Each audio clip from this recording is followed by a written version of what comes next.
வாழ்க்கதே முக்கியம். நான் இப்ப அங்க போறேன். இந்த மாதிரி ஒரு சம்பவம் இங்க நடந்துச்சுன்னு யாருக்கும் தெரியக்கூடாது. முக்கியமா அன்புக்கும் என் அப்பா அம்மாவுக்கும் தெரியவே கூடாது.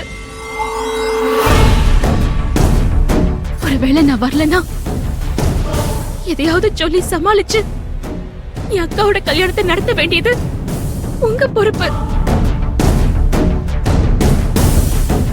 தாருங்க, நான் திரும்பவும் சொல்றேன், இந்த விஷயம் யாருக்காவது தெரிஞ்சு என் அக்கா வாழ்க்கைக்கு ஏதாவது பிரச்சனை வந்துச்சு, அவன் சொன்ன மாதிரி இங்க ஒரு சாவு விழும். அது என்னோட சாவாதான் இருக்கும். நான் போறேன். என்னை இல்ல அடிக்காதீங்க. போகாதடி. என்னடி இது?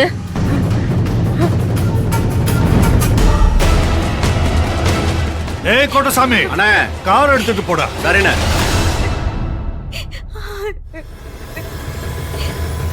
அண்ணே, ஆனந்தி வந்தா கோயிலாவை அனுப்பிடுவேனே. அது எப்படி அனுப்பிடுவ?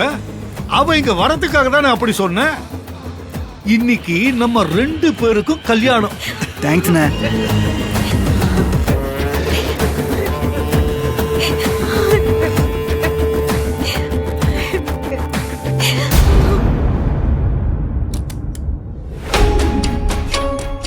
இப்ப என்ன சௌந்தர்யா பண்றது? நம்மளால என்னடி பண்ண முடியும்? அன்பனிகிட்ட போய் சொல்றதா நல்லது. நீ அவசரப்படாத. இது சாதாரண விஷயம் இல்ல. கோகில் அக்காவை காணோன்ற விஷயம் சின்னதா வெளியில தெரிஞ்சா கூட பெரிய பிரச்சனை ஆயிடும். கொஞ்ச நேரத்துல அவளே போன் பண்றாளான்னு பாக்கலாம். இல்லனா என்ன பண்றதுன்னு அப்புறம் யோசிக்கலாம். என்ன ரெஜினா சாதாரணமா சொல்ற? அந்த சுயம்ப பத்தி தெரிஞ்சு எப்படி பயப்படாம இருக்க சொல்ற?